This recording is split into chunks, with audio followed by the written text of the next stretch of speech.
So this is statement 27 and statement 28 of chapter 5. So statement 27, it says, Vajra hell is the hell of ceaseless torment, and so on. And so this statement, so let's look at Khenpo Kunpal's commentary. In the Vajrayana tradition, the term Vajra is added to all phenomena. Thus, it is here also called Vajra hell. Since there are no other hells where the torment is more unceasing or the suffering is greater, this is the hell of ceaseless torment. The term is also added to the hell of intense heat and so on.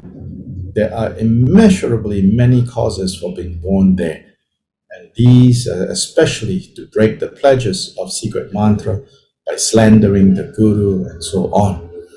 It is said in the Tantra of the Essential Ornament, I, meaning the Buddha, teach that those who slander the Master will dwell in hell realms that was taught in the sutras, and so forth.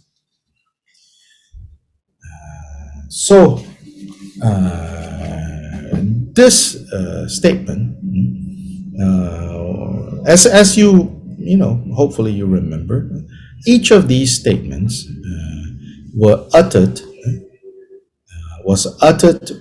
said by Kyobpa Rinpoche in response to things that he heard his disciples or people who came to visit him and consult with him about the Dharma, or in some cases try to debate him and try to defeat him in these Dharma combats. So these statements in the Gongchik, they're all one line. They were statements made by Kyobpa Rinpoche in response to something that was said by others. So here, in one of the earliest commentaries, that commentary actually provides the context. So here it says, people claim that Vajra hell is worse than the other hells. So here Kyobpa Rinpoche is basically saying, no, in general, in the other teachings outside the context of Vajrayana, there is already this hell realm that the Buddha called unceasing. Unceasing in Sanskrit is avijji. So meaning that when you are born into this particular hell realm, the pain and the suffering is unceasing. And it also feels like there is never going to be an end to this particular hell existence in this particular hell realm. And so then, I think this particular statement, it's not clear, to be honest. I tell you why it's so important to say this. Yeah, this is one of the cases in almost like 190 statements where this one is like, I see.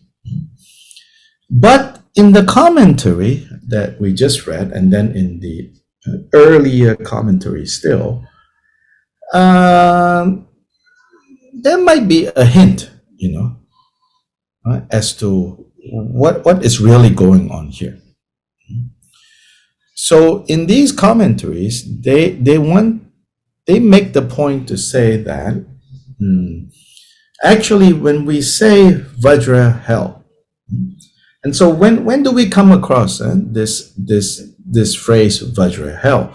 We come across this phrase in the context of Vajrayana vows, Vajrayana pledges, Vajrayana samayas. And there, in the Vajrayana samayas, it says that if you as a Vajrayana practitioner slander the Guru that taught you and guided you in Vajrayana practice, then for sure you will go to Vajra hell. Okay? Now, Kyobpa is saying, and when it says Vajra hell, it is not saying anything more than what generally has been said, which is there is this hell called the unceasing torment hell. Okay? So still, I admit, still it's not clear. Okay, why is that important? Why, does it matter that there is Vajra hell and then there's the unceasing, torment hell? So here again in the commentary, it says, actually in Vajrayana, you see this word Vajra added to a lot of things, like sattva, being, or hero, heroic being. So Vajra sattva. Then recitation, Vajra recitation. Then Vajra this, Vajra that, Vajra this, Vajra that. Okay? So what Kyobpa is saying here is, when it says Vajra this or Vajra that, the Buddha is not talking about there are the ordinary this and that, and then over here there is a special group of Vajra this and that, whether it's hell or it's enlightenment. Vajra enlightenment, and then you think, there is an enlightenment greater than the normal enlightenment, and then it's called Vajra enlightenment. And in this case, there is a hell worse than Avicii hell, and it's called Vajra hell, which is what many other people said. Buddhism says no. Basically, Vajra hell is Avicii hell. So then you say, well, then what's the deal, right? What's so important here? The commentaries don't clarify much, at least not much for me. Maybe I'm just very dumb, need more, to clarify. But my sense of why, of what is going on here is that this word Vajra, we need to understand. Literally, Vajra is the name of a mythic weapon that the king of the gods is said to possess. And this is the most powerful weapon that any human or god possesses. Is called a Vajra. So Indra or Chakra is said to possess this weapon. And this weapon has the power to destroy all weapons, and nothing can destroy it. So Vajra mythologically is referring to the weapon held in the hand of Chakra Devaraja, Chakra, the king of the Devas. So this is like in Greek mythology, and they are related. In Greek mythology, Zeus is said to have this thunderbolt that he hurls down to strike people down. Now in Vajrayana, yes, there is the symbolic Vajra, which is that ritual implement that we hold together with bell and Vajra. But the real meaning of Vajra is the emptiness nature of all phenomena. The emptiness nature of all phenomena, of everything. That everything has this nature to them. Everything has this Vajra quality to them, which is this unborn, birthless nature. So now, when it says, we are not talking about so many other types of hells. When we say Vajra hell, we're basically saying, even with Avicii hell, this hell that is called unceasing, uninterrupted torment. Even with that, even that is stamped with, characterized with this Vajra seal. And what is this Vajra seal? This Vajra seal is the lack of fixity, the lack of inherent existence. So when we say Vajra, again, Vajra this, Vajra that, Vajra heaven, Vajra hell, Vajra master, Vajra disciple, Vajra siblings, Vajra mala, it's not saying, that, there is the regular mala and then there is the Vajra mala. To call this Vajra mala is to remind those of us who are practicing Vajrayana that this too lacks fixity. This too lacks certainty. This too lacks inherent existence. And this too dependently arose. Came into existence through the coming together of many causes and conditions, many different interdependencies that then result in 108 beads being strung together with other ornamenting beads.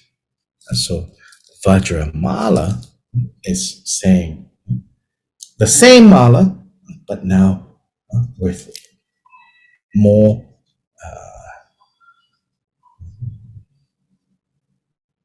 more clear understanding of what is it that we're relating to.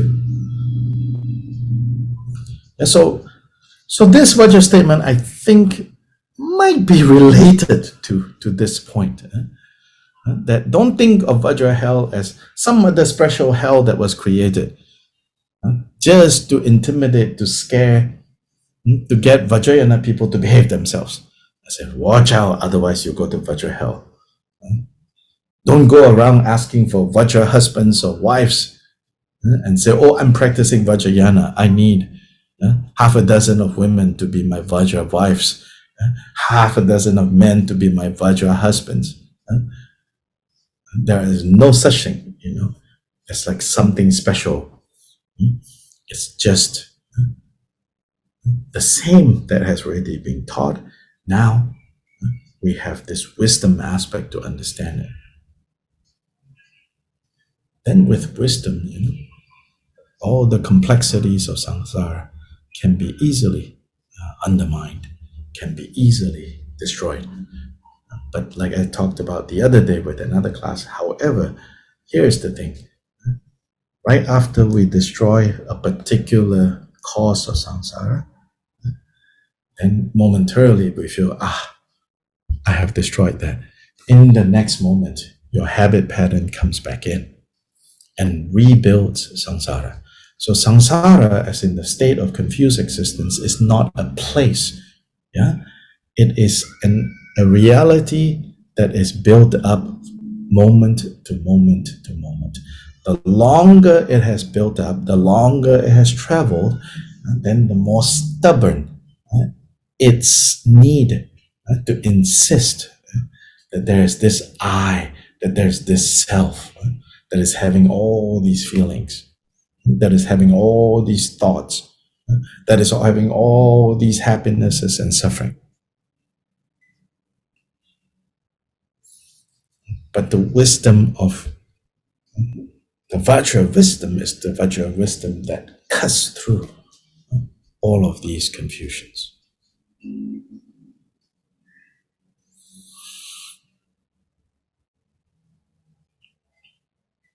Then specifically with the issue of Vajra hell, which is a very serious way of experiencing the hell of unceasing torment. Here it says,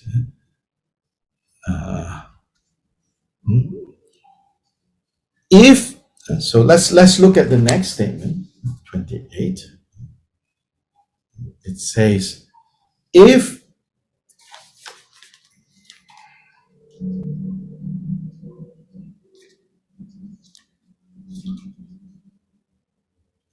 the master's level of mind is high, he can quickly pull one up. Pull who? Pull the disciples up. So this is said in response to people claim that one does not come out of Vajra hell until space itself has been destroyed, which means a long time.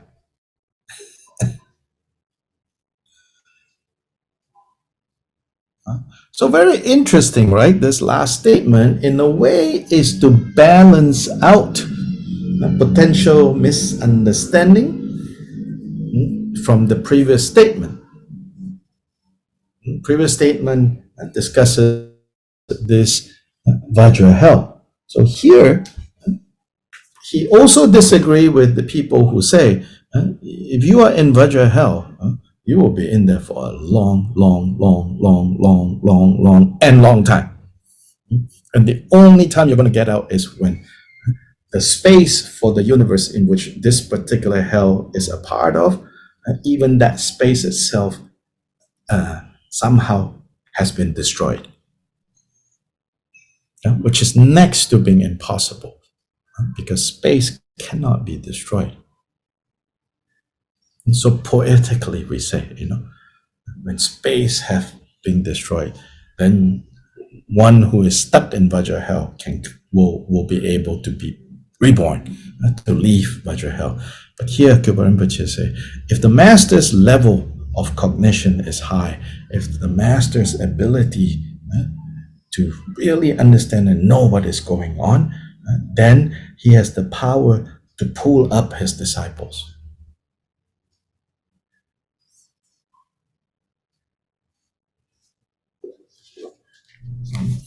So, how it's balancing out is that, or it's not like, Kyobpa Rinpoche go, oh, I need to balance this out. So I'm going to say something to balance things out. No. I hope I didn't give that impression. He's not a public relations, officer, trying to please everyone. Oh, now I better say this to please them, in case they misunderstood what I said. Oh, over there, I think I've hurt their feelings, I better say things so that next time I need them to vote for me, they will vote for me, and I will stay in office. I will stay in Buddha office for another 4 years. No. When we say, Buddhas need to show others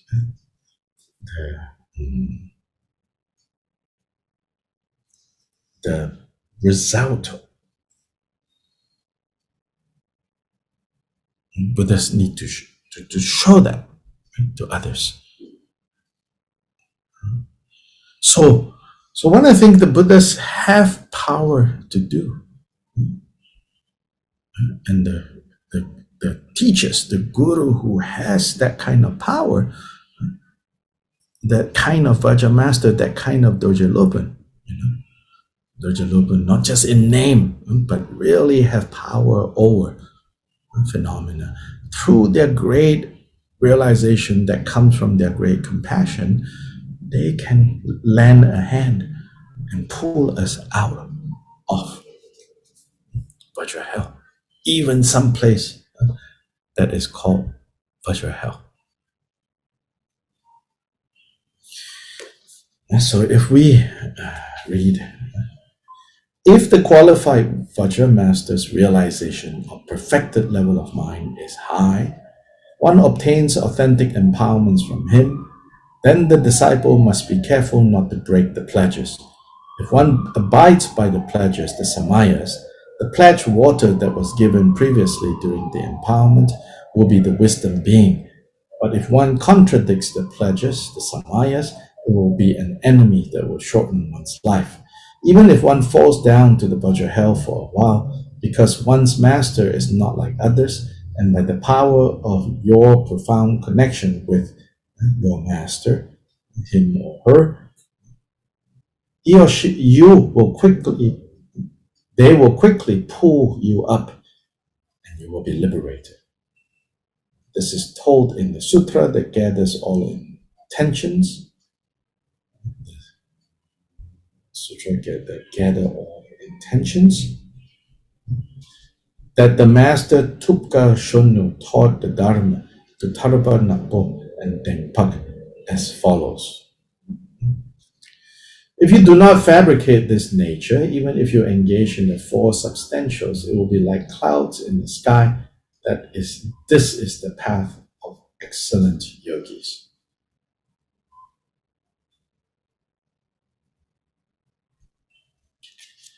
Tarpa Nakpo took the words literally, acted them out, and fell to hell, but he was liberated by Dengpak.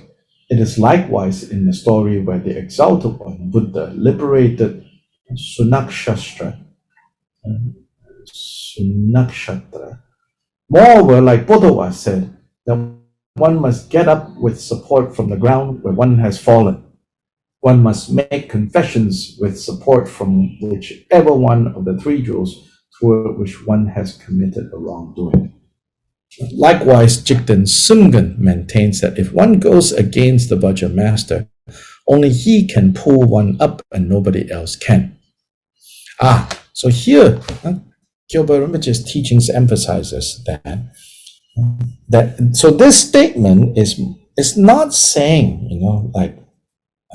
it's not just saying that your Vajra master, if they have the level of realization and the level of compassion in appropriate, in a very advanced level, if your Vajra master has that, then even if you have slandered them,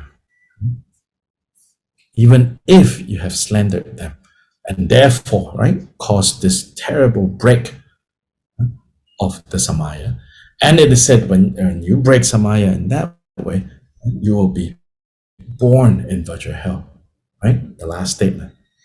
But here, or the commentary in the last statement, but here it is said, that same master that you slandered, if they have the power of realization, even though you have now fallen into this hell realm because you were maliciously, with an evil mind, slandering and saying negative things about your Vajra master, but when it will come right down to it, only that Vajra master has the power to pull you back out. So they use the example of I think Chodra gave the example of you fall onto the ground, and because of that, you say the ground hurt you, when you fell. As a result of the ground, when you fell, then you got hurt.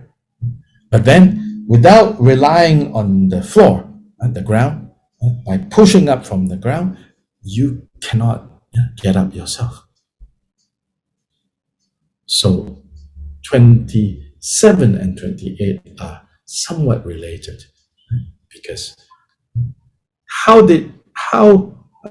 does one fall into Vajra hell is when one does such negative acts and break the bond between a teacher and a student, between teachers and students, not just in the singular. When that bond is broken, its consequences are so negative and heavy that we say, then now we are in an unceasing, tormenting, hellish existence. Whether you want to literally believe, there's a place called hell or not, that I leave that up to you.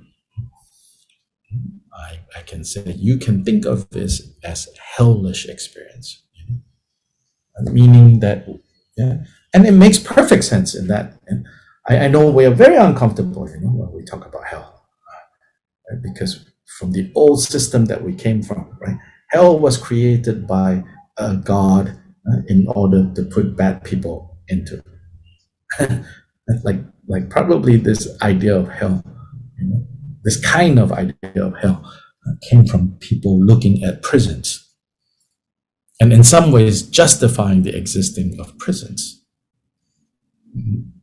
And the existence of prisons also becomes a framework for most spiritual traditions to understand hell.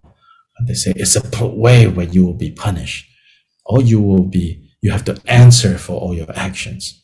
But that's not how Buddhists understand necessarily the hell realm. Before you think about, the hell realm was created to warn people or intimidate people from acting negatively, you should first try to be able to see how simply what the Buddha is saying is, when you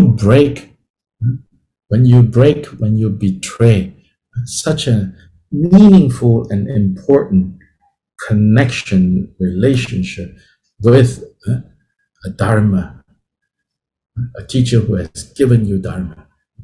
In that sense, I personally, I would say it's not just the disciples having this burden. In fact, in the Gongchik, Jigten Sumgon says, when it comes to the issue of the mutual, and so here he says mutual, like the obligation towards each other is mutual. It is not just, teacher have to give, students have to receive. He says both have equally heavy responsibility to maintain a good bond, a good relationship. But otherwise, even if your actions have now cast you in Avicii or Vajra hell, but that same reason that casts you into Avicii, that can also become the reason that pulls you out of Avicii. So here it says, likewise, Jigten Sumgon maintains that if one goes against the Vajra master, only he can pull one up and nobody else can.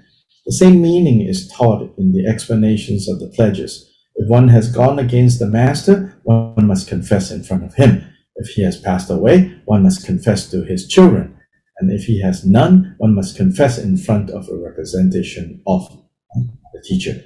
By confessing in this way, the broken pledges can be restored, and if one becomes a suitable recipient of the master's blessings, he will pull one up. He will pull you up. Since this is saying that one falls to hell due to harmful actions, and one is pulled up by the power of an excellent connection, this does not contradict the previous teachings. Meaning, the statement that says, a guru, a master with realization, and has reached a very profound state of mind, have the power to pull you out of the mess that you fell into as the result of attacking, opposing your teacher.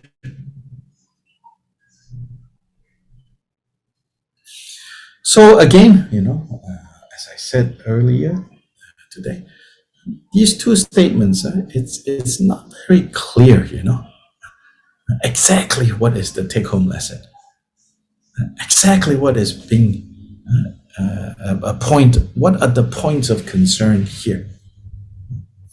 But it's okay, I think some of these statements have fallen into obscurity, but during Kyobpa's own time, they are related, I believe, to larger issues.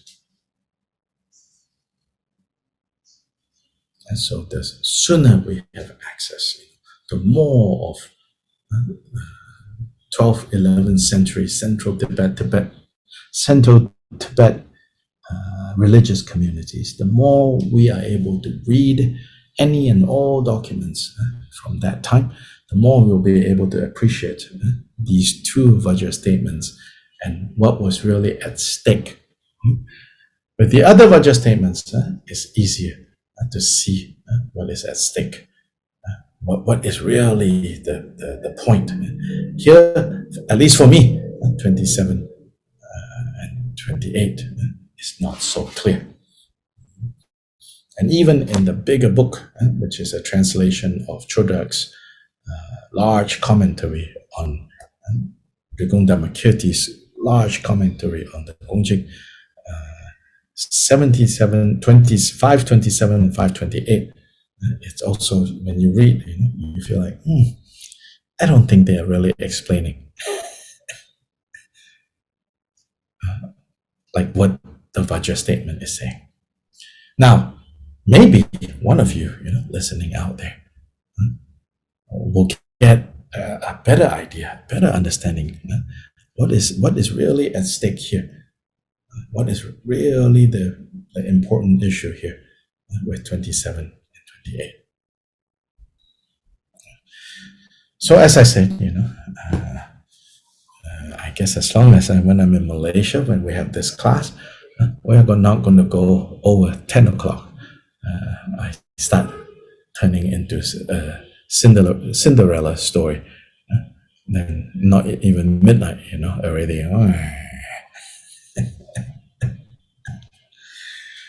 So we will now do our dedication.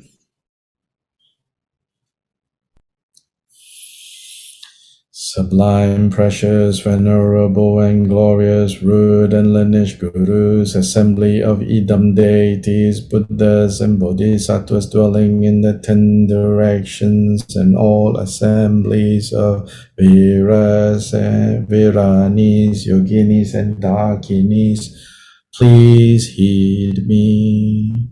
May the virtues collected in the 3 times by me and the entirety of samsara and nirvana and the inherent root of virtue not result in the earthly dharmas, the 4 causes of samsara, and the resultant states of hearers and solitary realizers.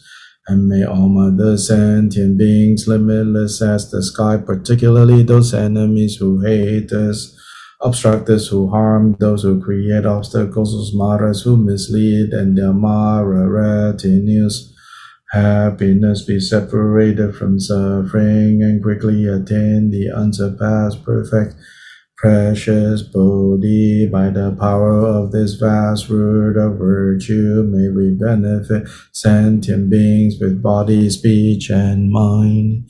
May the afflictive thoughts of attachment, aversion, ignorance, pride, and jealousy not arise in my mind stream. May thoughts of name, fame, gain, respect, and so forth in this life not arise for even a moment. With my mind stream moistened by love, compassion, and bodhicitta, may I come under the care of virtuous spiritual friends, and having become as limitless as space, may I achieve the supreme attainment of Mahamudra in this very life. By the virtues collected in the 3 times by me and the entirety of samsara and nirvana, and by the innate root of virtue, may I and all sentient beings quickly attain the unsurpassed, perfect, complete, precious Bodhi.